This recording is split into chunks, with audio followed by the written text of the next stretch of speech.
Kasia. I have dedicated half of my life traveling to the greatest locations to photograph one of the most beautiful horses. Through my journeys, I created award-winning photographs, met amazing stories, hosted many workshops worldwide, and experienced some amazing adventures. Now I want to take you along with me, showing behind-the-scene life of adventurous traveling horse photographer, not fearing the unknown and discovering truth of many meanings. If you are ready to join, welcome to my world.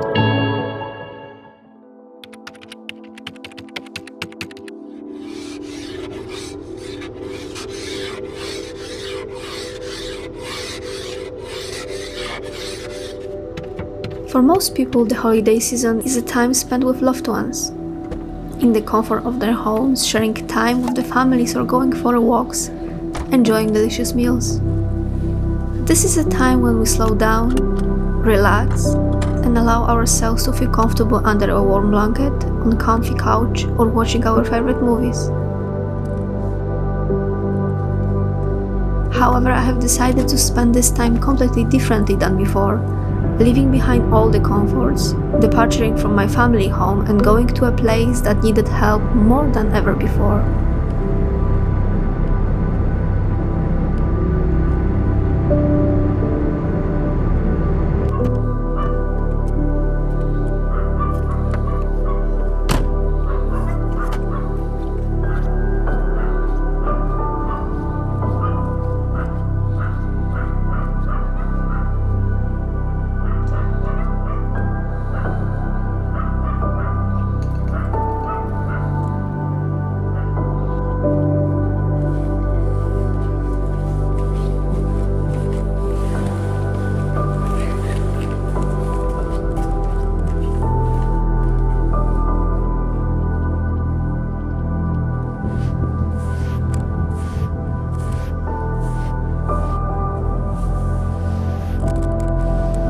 This horse sanctuary with beautiful name Koniec, Świata, which translates as end of the world, is incredibly quiet and modest place, whose heart and soul has always been Eustina, a person who will be missing from her beloved animals during Christmas and New Year period, since she is spending time in hospital, all because she barely escaped with her life in accident a few weeks ago.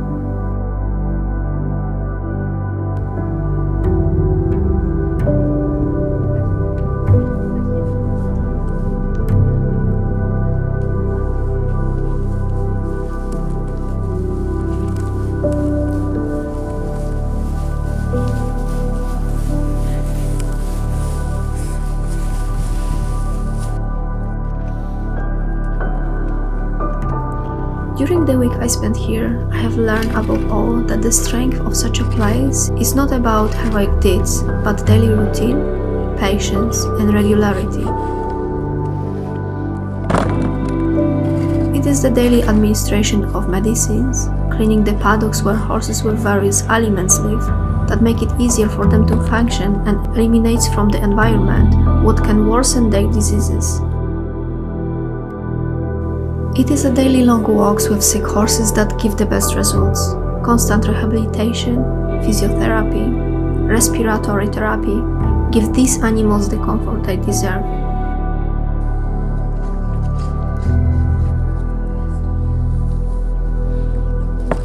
Animals which live here are not those brought from traders, which in my opinion is a good move, because buying horses from dealers who sell horses for meat will not solve the problem.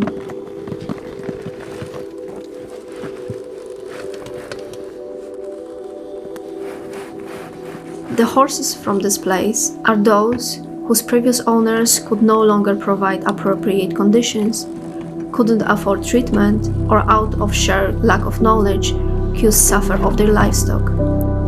And this is precisely such horses and ponies that Eustina has been taking care of for many years.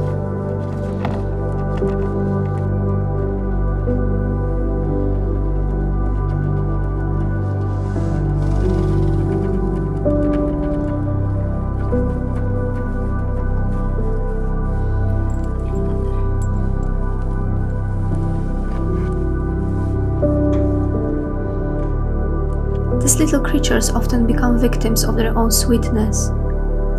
They live for years suffering, which not everyone talks about out loud.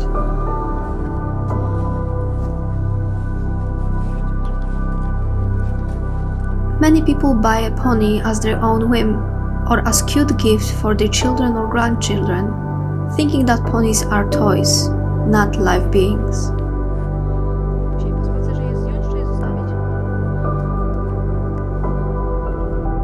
People think that comparing to a big horse, ponies require a minimum of work, often leaving them alone, ignoring their needs, or feeding them with anything. Not understanding the nature of those small bodies, it is very easy to lead them to a very advanced laminitis, which all the ponies here have. A proper diet, a specialized blacksmith, daily walks and rehabilitations are key here to alleviate and treat the ailments of those lovely animals.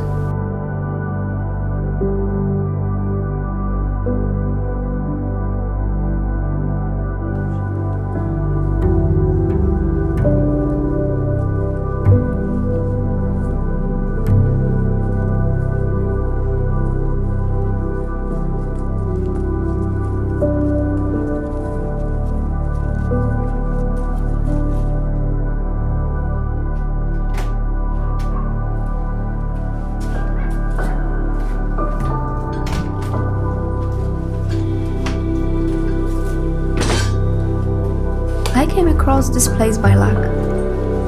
Like every year I was looking for a small place which rescue horses, a place that really needs support, a place where I can do pro bono photo session of the animals in need, where at the end the calendar will be published and the profit from the sale will go to the foundation's account.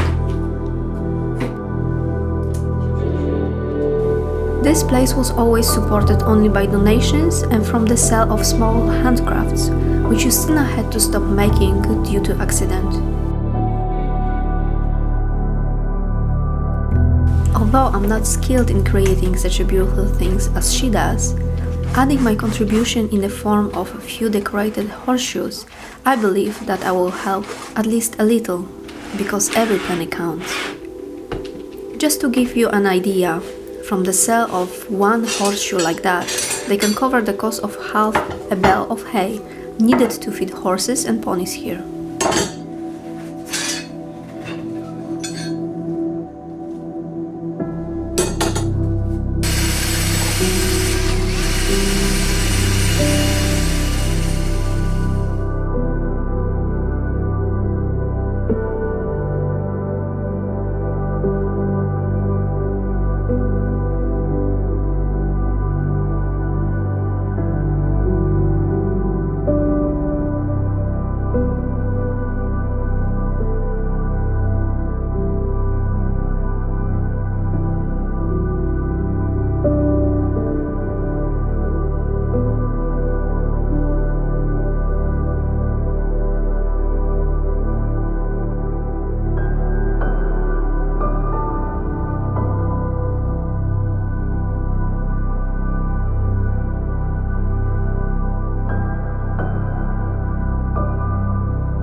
Unfortunately, due to counting of some bigger rescue places, hiding behind the curtain of helping animals, but in reality consisting of claiming material benefits, charity shelters for animals in Poland have a very bad reputation, and because of which a place like that suffers a lot.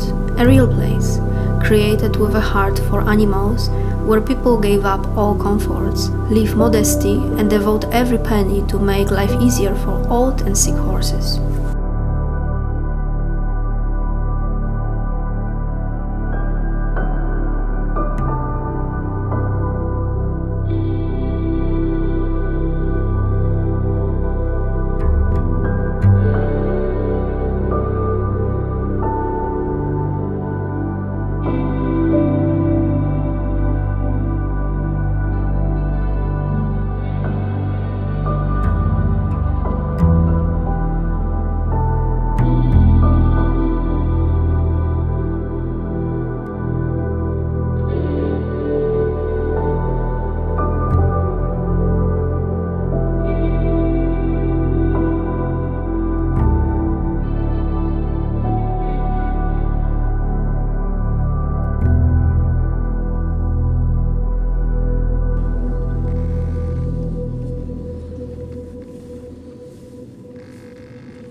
My stay here and this experience made me appreciate even more the work and patience that people like Eustina and her partner Rafał have.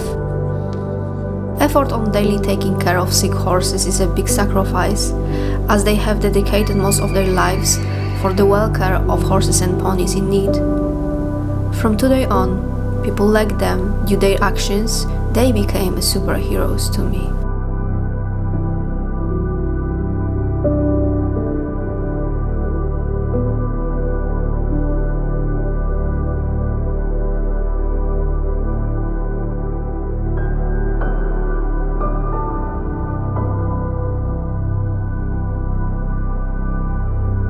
When I went to help in a place and to people I barely knew, I was asked why I was doing it.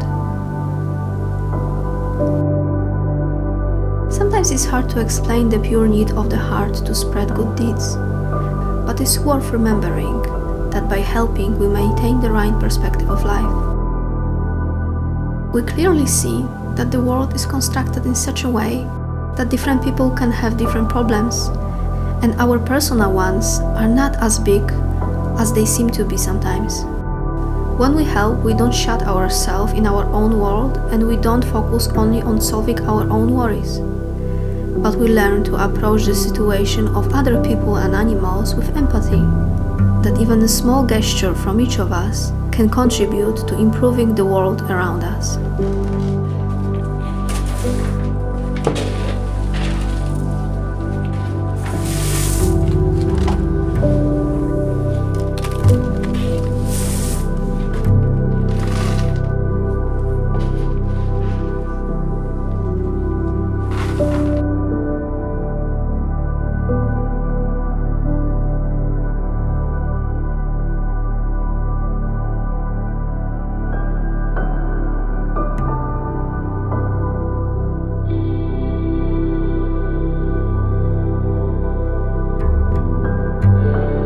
Eustina was very lucky to have survived this accident, in which a woman driving in the opposite direction hit Eustina head-on as she was returning home on her motorcycle.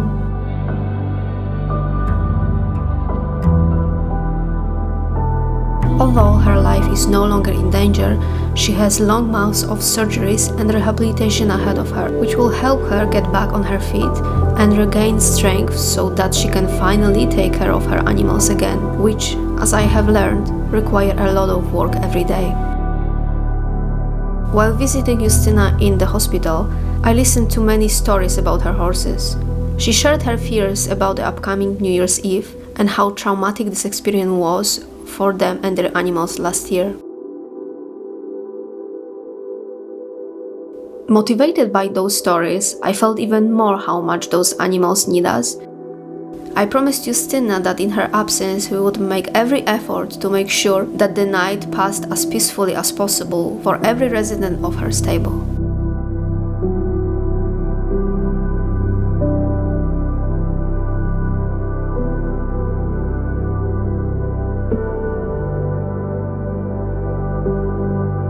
After my return from hospital, we started preparation for the last night of 2024 before sun will set, bearing in mind that many people, despite the animal owners' appeals and well-spread informations, start celebrating loudly much earlier than at midnight.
Eustina's parents and friends came that night to help maintain the comfort and safety of 18 horses living in different groups here.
New Year's Eve is a traumatic experience for animals. The noise, the flashing lights on the sky, arousing terror and interior anxiety. None of other beings can understand what is happening that night and that it will pass.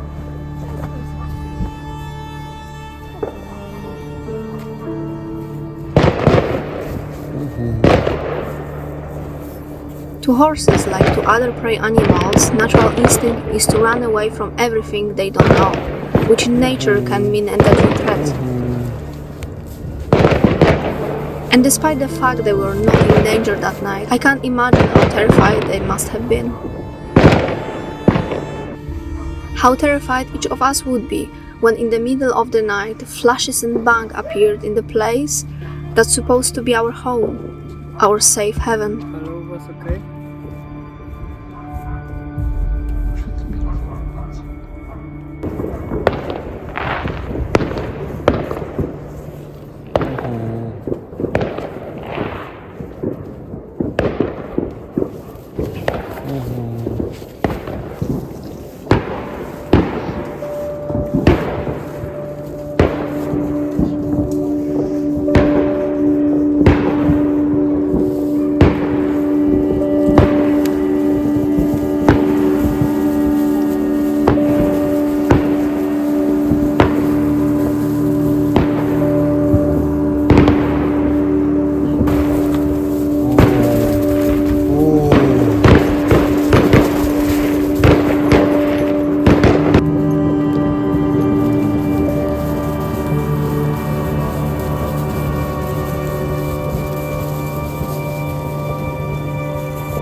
My heart broke at the sight of large frightened eyes, hearing their madly beating hearts and restless breathing.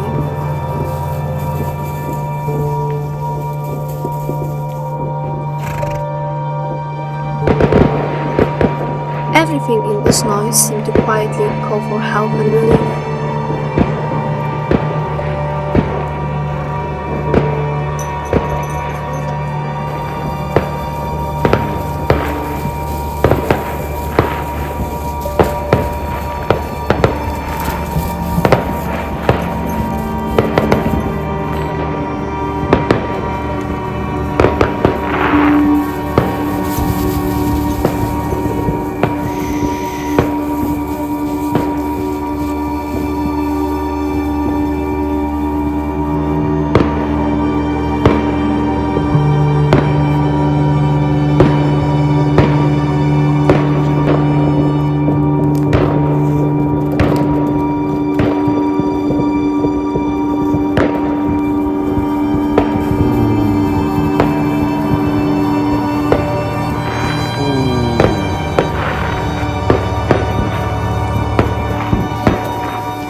Fortunately, the presence of people made the animals find comfort. They know people.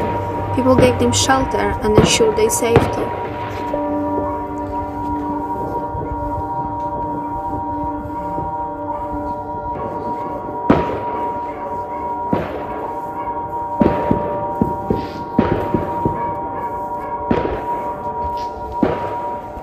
Those dozen minutes full of chaos seems to last like long hours.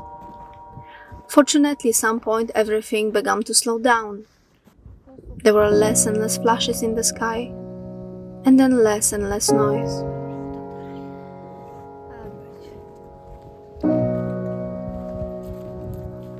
All the animals' breathing calmed down, their hearts seemed to slow down, and the fear in their eyes slowly disappeared.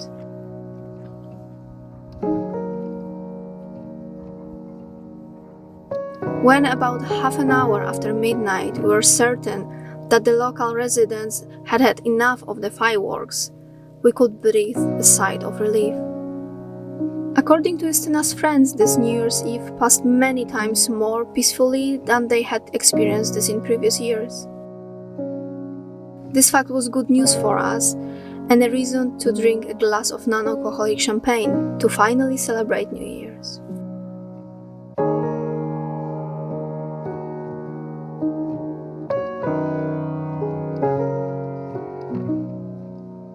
During my week-long stay here, I learned that an evening like this one is just a drop in the ocean of challenges that people like Eustina and her partners struggle with every day. That's why every help is worth its weight in gold here. If you would love to help this place or support Eustina in cause of her long and difficult rehabilitation, I will leave information for you below.